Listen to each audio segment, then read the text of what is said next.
भगवान राम के जन्म से पहले रावण ने कितने अत्याचार किए। जय श्री राम दोस्तों। त्रेता युग में जब अधर्म अपनी चरम सीमा पर था, तब एक ऐसा अत्याचारी राजा जन्मा जिसने तीनों लोकों में भय फैला दिया। वह था लंका का राजा रावण।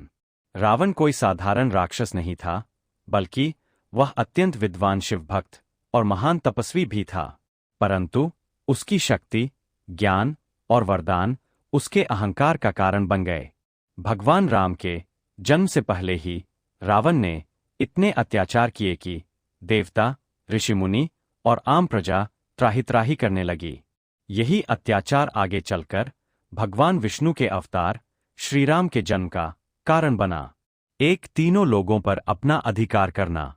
रावण ने अपनी तपस्या से भगवान शिव और ब्रह्मा को प्रसन्न कर अनेक वरदान प्राप्त किए।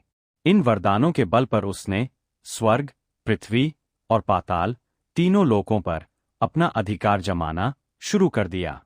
यमराज, कुबेर जैसे देवताओं को भी चुनौती देना, स्वयं को सर्वश्रेष्ठ घोषित करना उसका उद्देश्य था। पूरे ब्रह्मांड पर एक छत्रराज। 2, ऋषिमुनियों पर अत्याचार। रावण और उसके राक्षसों ने सबसे अधिक अत्याचार ऋषिमुनियों पर किए।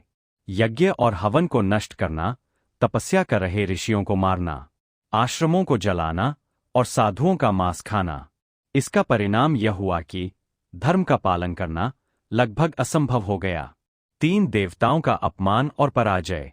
रावण ने कई बार देवताओं को हराया और उनका अपमान किया।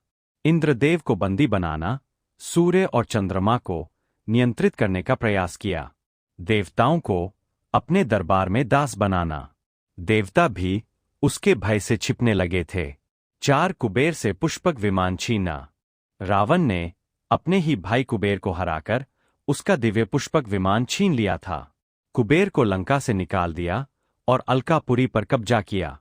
देवताओं की संपत्ति हड़पना। यह घटना उसके लालच और सत्ता की भूख को दर्शाती है।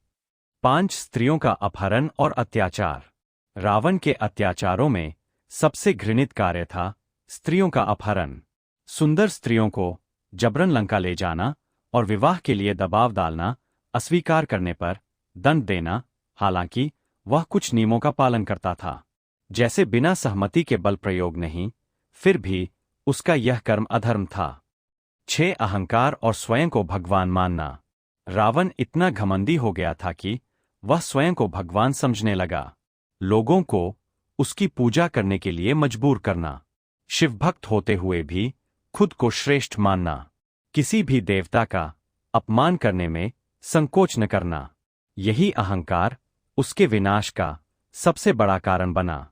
7, पृथ्वी पर भय और अराजकता फैलाना। रावण के शासन में पृथ्वी पर भय का वातावरण था। प्रजा असुरक्षित थी, धर्म का पालन करना कठिन हो गया, हर जगह राक्षसों का आतंक था। लोग भगवान से प्रार्थना करने लगे कि उन्हें इस अत्याचार से मुक्ति मिले। देवताओं की प्रार्थना और राम का जन्म। जब रावण के अत्याचार असहनीय हो गए, तब सभी देवता भगवान विष्णु के पास गए। उन्होंने रावण के अत्याचारों का वर्णन किया और पृथ्वी को बचाने की प्रार्थना की। तब भगवान विष्णु ने वचन दिया कि वे राम के रूप में जन्म लेंगे और रावण का अंत करेंगे। इसी कारण अयोध्या में राजा दशरथ के यहाँ भगवान राम का जन्म हुआ। रावण ने राम के जन्म से पहले असंख्य अत्याचार किए। ऋषियों की हत्या, देवताओं का अपमान, स्त्रियों का अपहरण और तीनों लोकों में आतंक। यह कहना कठिन है कि उसने कितने अत्याचार किए, क्योंकि उसकी क्रूरता अनगिनत और निरंतर थी। लेकिन एक सत्य स्पष्ट है, जब जब अधर्म बढ़ता है, तब तब धर्म की रक्षा के लिए भगवान अवतार लेते हैं। रावण का अंत केवल एक युद्ध नहीं था, बल्कि यह अधर्म पर धर्म की विजय का प्रतीक था। तो मित्रों, राम के जन्म से पहले रावण के किए अत्याचारों की कथा आपको कैसी लगी, हमें कमेंट बॉक्स में लिखकर जरूर बताइए। और अगर आप हमारे चैनल पर नए हो तो चैनल को सब्सक्राइब अवश्य कर ले और वीडियो को अपने दोस्तों व परिवार वालों को भी जरूर शेयर करें। और आज की हमारी यह वीडियो देखने के लिए आपका दिल से बहुत बहुत धन्यवाद। बोलो जय श्री राम, जय हनुमान।